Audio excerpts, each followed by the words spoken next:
Rick's going to do great things as our new regional operations director. My name is Richard Thompson. I'm 52. Bill Patterson just handed 7 years of my work to his 25-year-old son who'd been here 4 months. This was complete garbage.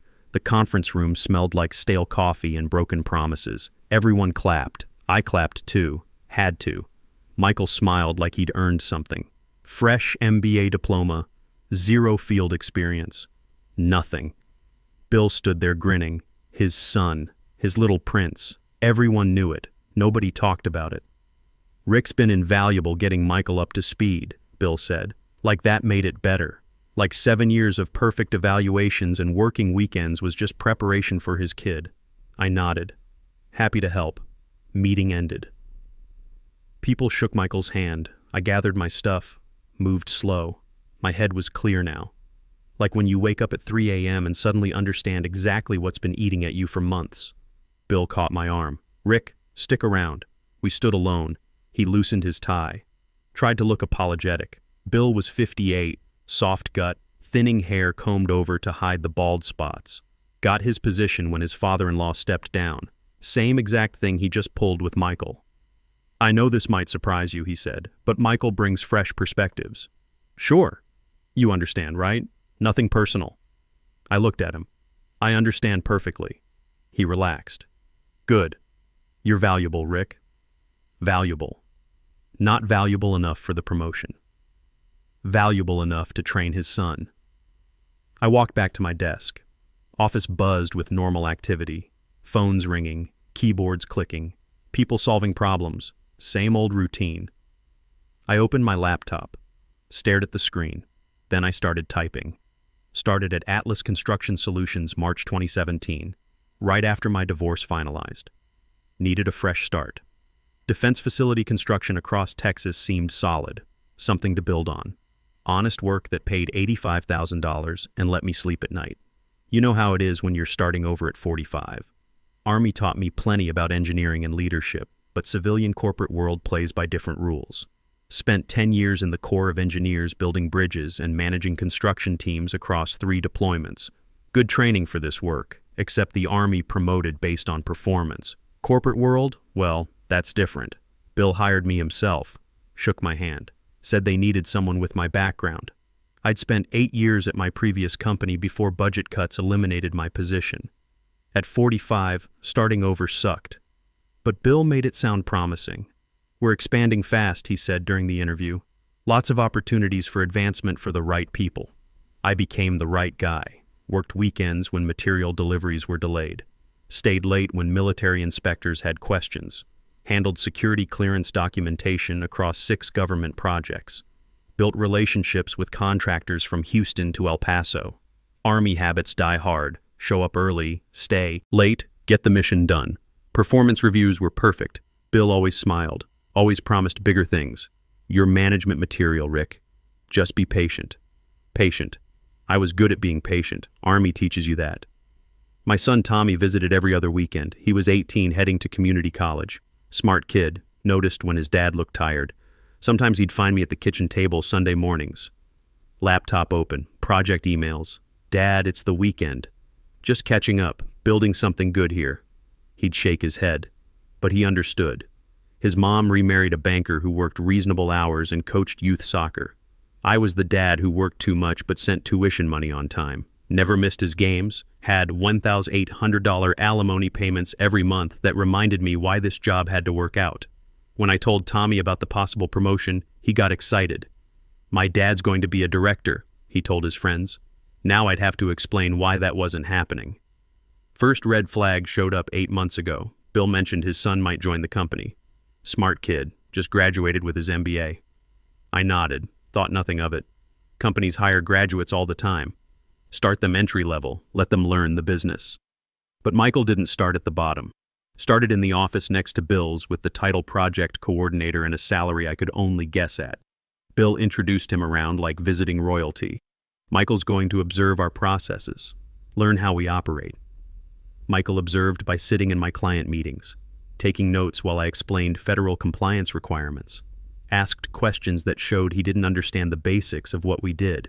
But he was polite and eager, said yes sir and thank you like his mother raised him right. I trained him because that's what you do. Help the new person, even when the new person's last name is Patterson, even when his daddy signs your checks, even when you start to suspect where this is heading. See, defense construction isn't like building shopping malls. Government contracts require security clearances, federal compliance documentation, specific material certifications. Miss one regulation and the whole project shuts down. I learned this stuff over 7 years of dealing with military procurement officers who don't mess around.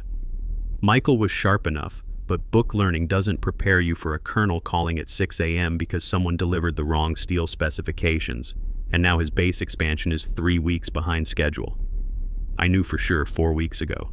Stayed late finishing quarterly compliance reports, going through contractor performance metrics, federal regulation updates. Office was empty except security. Headed to the break room for coffee when I heard voices from Bill's office. Door was cracked open. Sound carried better than people realized. The board's going to ask questions, Bill was saying. Michael's only been here 4 months. Deeper voice. Older. James Wilson from corporate. You, said Rick was ready for promotion. Rick's solid, but Michael's family, and he's got the MBA. Board likes degrees. What about Rick's experience? Bill laughed. Not mean, not kind either. Rick's a good worker. Reliable, but he's not executive material. He'll keep doing what he's doing, make good money. Everything works out. I stood in that hallway for 45 seconds, listening to them plan my future. Michael would get Henderson's old position, the same position I'd been working toward since 2017. I'd train him, support him, pretend to be grateful. Rick won't cause problems, Bill continued. He's got a son, alimony payments. He needs this job. He'll fall in line. He'll fall in line. Like I was some horse being broken to saddle. Like 7 years of loyalty had earned me the right to be grateful for scraps. I walked away quiet. Didn't want them to hear my footsteps. Went back to my desk. Saved my work. Left the building. Drove home in complete silence. Couldn't sleep that night. Kept thinking about Bill's words. My ex-wife always said I was too accommodating. You let people walk over you, Rick. Stand up for yourself for once. Maybe she'd been right. Next morning I came to work different. Watched Michael closer. Noticed how Bill included him in executive meetings while keeping me focused on day-to-day operations. Saw how other managers started deferring to Michael on decisions that should have been mine. 4 weeks later, sitting in that conference room, watching Michael accept congratulations for a job he hadn't earned. I knew what I had to do. Bill thought I needed this job, thought I'd shut up because I had bills and a son and monthly alimony checks. He was wrong about everything. Opened my laptop, started typing resignation letter. Hands were steady. Head was clear. For once in my life, I knew exactly what I was going to do. I submitted my resignation letter at exactly 4:30 p.m. Friday. Bill had just returned from walking Michael around the construction yard, showing him what he called his domain. I knocked on his door, handed him the envelope. This is my 2 weeks' notice. Bill's face went through several expressions: confusion, disbelief, then something that looked like panic. He tore open the envelope, read quickly. Is this a joke? No, sir. You can't be serious. You're leaving because Michael got the promotion? I stayed quiet, let him fill the silence. Bill stood up, paced behind his desk. Rick, let's be reasonable here. You're upset. I get it. But walking away from 7 years of building your career, that's not smart. I've made my decision. What about your son, your responsibilities? There it was. The leverage he thought he had, the reason I'd fall in line and keep quiet. I'll manage. Bill's tone shifted. Got harder. You realize how this looks, right? Quitting because you didn't get promoted. It's unprofessional. Childish. I nodded. I can see how you'd think that. I won't give you a good reference. You understand that? Walking out like this, leaving us hanging. No company's going to want someone who throws tantrums. 7 years of perfect performance, and now I was throwing tantrums. 7 years of staying late and working weekends, and now I was unprofessional. That's your choice. Bill sat back down. Tried a different approach. Look, Rick, I like you. You're good at what you do. But Michael brings something different to the table. Youth, fresh ideas, vision. Vision, I repeated. The board wants innovation, New thinking. Michael represents the future of this company. And what do I represent? Bill paused. Experience, stability. Those are valuable too. Valuable enough to train his replacement. Not valuable enough to promote. I appreciate the clarification. Don't do this, Rick. Take the weekend. Think it over. Come back Monday, and we'll pretend this conversation never happened. He genuinely believed I would back down. Believed that threatening my reference would make me fold. I'll finish out my 2 weeks. Train Michael on anything he needs to know. Bill's face darkened. You'll train him? You think Michael needs training from someone who quits when things don't go his way? He's going to need to understand the federal compliance requirements, the security clearance protocols, the emergency procedures, unless you plan to figure all that out yourself. That hit home. Bill knew he didn't understand the technical side of operations. Neither did Michael. They needed me, at least for 2 more weeks. Fine, 2 weeks, but don't expect any favors. Don't expect me to help you land somewhere else. You're burning bridges here, Rick. I nodded and turned to leave. Rick, Bill called after me, you're making a mistake, a big one. I stopped at the door. Maybe, but it's my mistake to make. Monday morning brought revelations. I arrived early as usual and found Michael already at his desk looking overwhelmed. He had spreadsheets open on 3 monitors and was frantically taking notes from contractor emails. Morning, Michael. How's the transition going? He looked relieved. Rick, thank God. I've been here since 6 trying to understand the Westfield Air Base contract. Their project manager is threatening to halt construction if we don't resolve some compliance issue by noon. Westfield Air Base, our biggest contract. They ordered facility construction worth $12.5 million annually. I'd been managing their account personally for 5 years, building the relationship through reliable service and understanding their security requirements. What's the issue? Something about delayed steel beam certifications from our supplier in Austin, but I can't figure out which supplier and their emails are confusing. I looked at Michael's screen.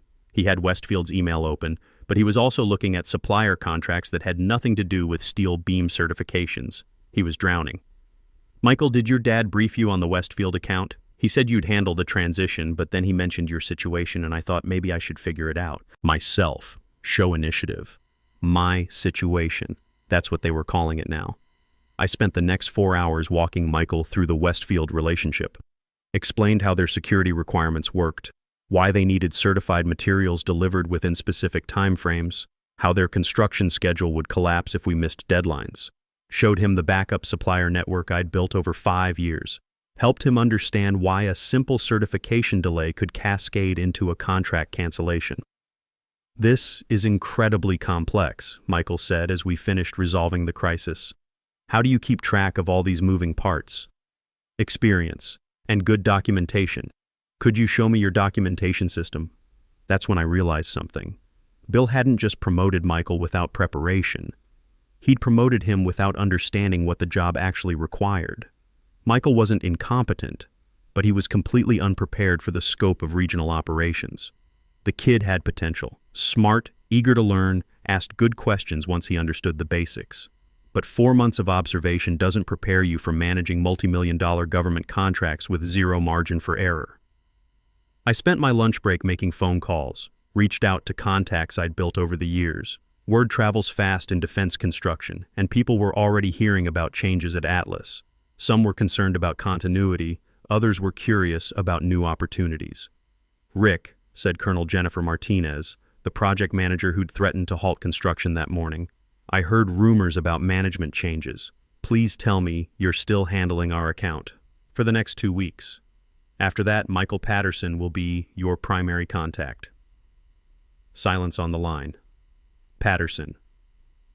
As in Bill Patterson's son? That's right. Jesus, Rick. That kid called me this morning asking questions that made no sense. I thought he was new to the team, not replacing you. He's eager to learn.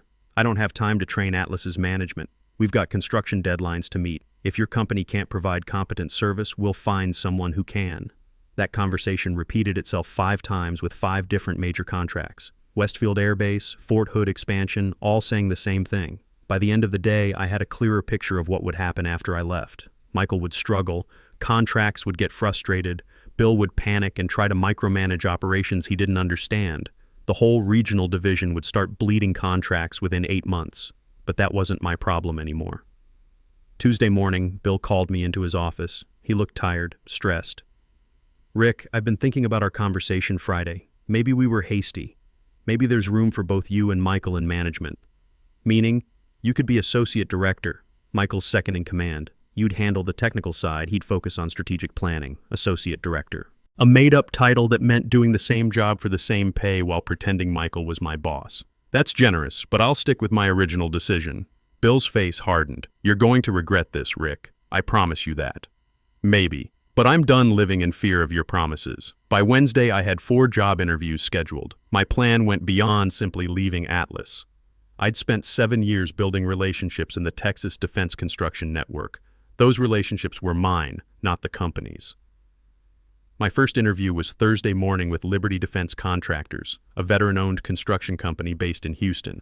Their regional manager, Tom Bradley, had been trying to recruit me for 3 years. "Rick," Tom said as we shook hands in his office, "I heard through the grapevine that you might be available. Word travels fast.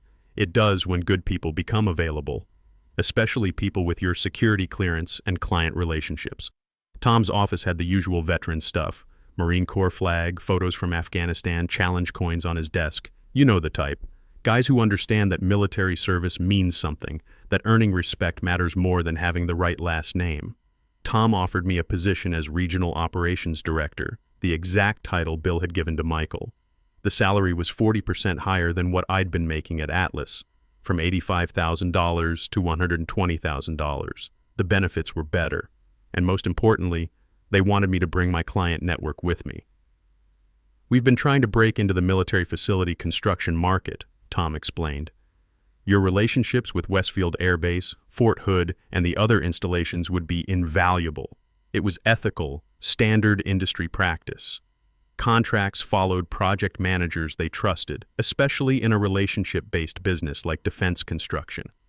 I hadn't signed a non-compete agreement, and the military installations were free to choose their contractors. I'd need to give Atlas 2 weeks' notice, of course. Professional courtesy, though I suspect they might release you early once they understand the situation." Tom was right about that. Friday afternoon, Bill called me into his office again. Michael sat in the corner looking miserable. Apparently word of my Thursday interview had reached them. "I hear you're interviewing with competitors," Bill said. "I'm exploring opportunities. While you're still employed here. While you're training Michael. That's a conflict of interest." I stayed quiet. It's also corporate espionage, sharing proprietary information with competitors. I haven't shared any proprietary information. Your client relationships are proprietary. My client relationships are personal. I built them over 7 years of professional service. Bill's face was red now.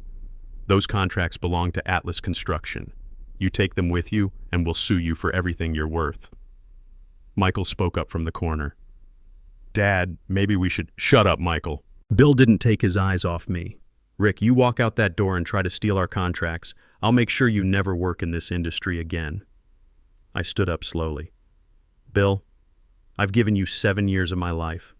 Perfect performance reviews, 60-hour weeks. I trained your son to take the job you promised me. I've been nothing but professional through this entire process. And now you're threatening me. I'm protecting my business.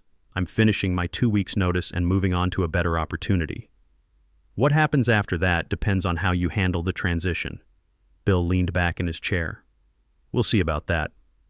I walked to the door, then turned back. "Michael, if you need help with anything over the next week, just ask. Despite what your father thinks, I want you to succeed." Michael nodded gratefully. Bill glared. I spent my last week at Atlas documenting everything Michael would need to know. Not because Bill deserved it, but because Michael was 25 years old and had been thrown into a situation beyond his control. The people who depended on our construction projects deserved better than chaos. The kid actually had potential once you got past the inexperience. Asked smart questions, took detailed notes, understood the technical aspects faster than I expected. Problem was, he needed about 2 years of mentoring to handle the job Bill had dumped on him. On my final day, I cleaned out my desk, said goodbye to coworkers, and handed Bill my security badge. "This isn't over," Bill said. "For me it is," I replied. I walked out of Atlas Construction feeling lighter than I had in years. Starting at Liberty Defense was like coming home. Tom Bradley ran the company like a military unit. Mission first, take care of your people, earn your rank. No family connections, no MBA preference, just results. My first week, Tom introduced me to the leadership team. All veterans, Army, Navy, Marines, Air Force. Guys who understood that leadership meant serving the people under you, not the other way around. "We got your security clearance transferred," Tom said. "Full access to classified projects. That puts you ahead of most of the competition." The security clearance was key. Takes months to get approved, and most companies won't wait. Having an active clearance made me immediately valuable to any defense contractor. Within 30 days, I was managing 3 major proposals for government projects. Liberty Defense specialized in the kind of work Atlas never touched: classified facilities, high-security installations, projects that required top-level clearances and absolute reliability. The money was better, but more important was the respect. Tom treated me like a professional, not a worker bee. When I had ideas about improving processes, he listened. When I recommended strategy changes, he implemented them. When I needed resources for my team, he provided them. My first major win came 6 weeks after starting. Westfield Air Base put out a request for proposals on a $15 million communications facility expansion. Classified project, tight timeline, zero tolerance for mistakes. Colonel Martinez called me directly. "Rick, we're considering Liberty Defense for the Westfield expansion. Can your new company handle something this complex?" "Absolutely. I've got the team and the clearances." "Good, because we're not impressed with Atlas's recent performance. Quality control issues, missed deadlines, communication problems. We need contractors who understand military standards. That contract put Liberty Defense on the map for major government work. More importantly, it proved that clients follow competence, not company names." Tommy visited that weekend, first time since I'd changed jobs. He noticed the difference immediately. "You look better, Dad, less stressed, new job's working out." He nodded toward my laptop, closed for once on a Saturday afternoon. "You're not working weekends anymore?" "Don't need to. Companies run right. People do their jobs. Things get done during business hours." That's when I knew I'd made the right decision, not just for my career, but for my life. 3 months into the job, Tom called me into his office with news that would change everything. "Rick, you need to see this," Tom said, sliding a trade magazine across his desk. The headline read, "Atlas Construction Regional Division loses major contracts. Nepotism investigation launched." 9 months had passed since I'd walked out of Atlas Construction. I was settling into my new role at Liberty Defense, managing a team of 12 engineers and overseeing $45 million in active government contracts. The article detailed how Atlas had lost 6 major contracts in 8 months, including Westfield Air Base and Fort Hood expansion.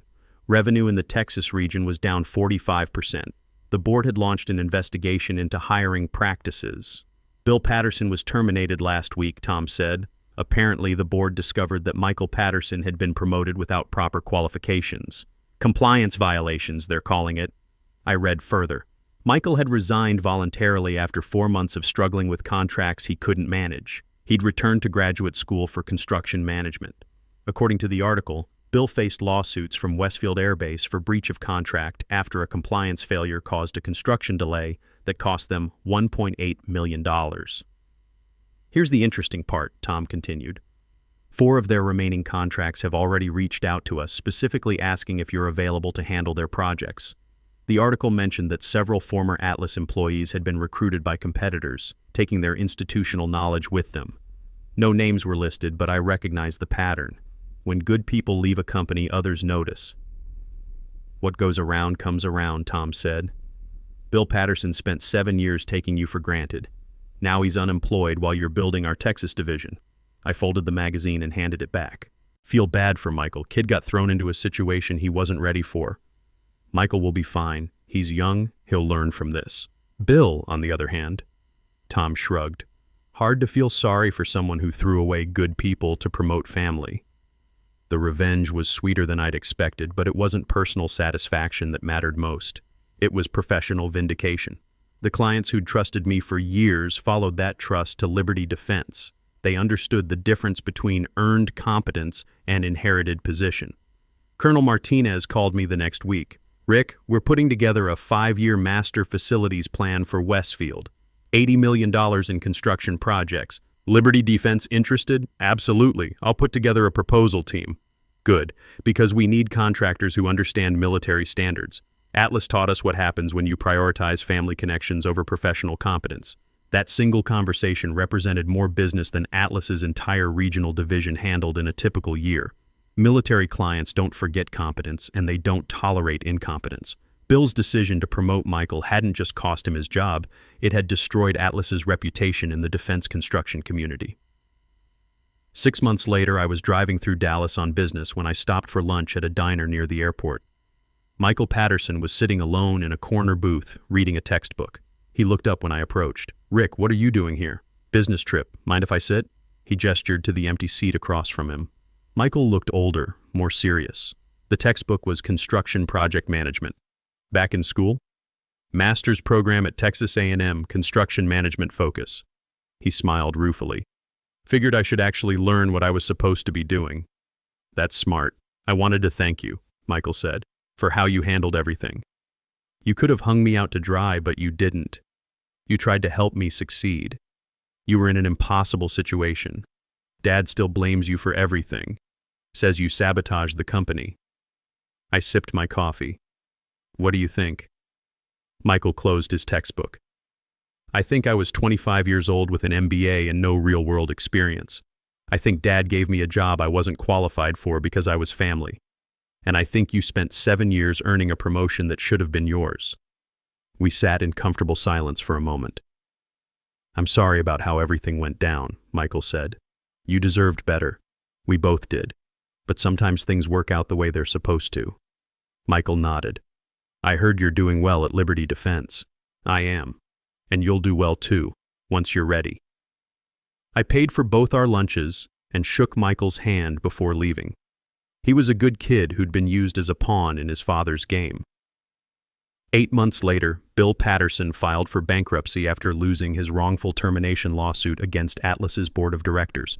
The court ruled that nepotistic hiring practices violated his employment contract and company policies. His severance package was revoked, and he was ordered to pay legal fees. Michael graduated with honors from Texas A&M and landed an entry-level position at a construction company in Austin, where he spent 3 years learning the business from the ground up before earning his first promotion based on merit. Tommy finished community college and transferred to University of Texas on an academic scholarship.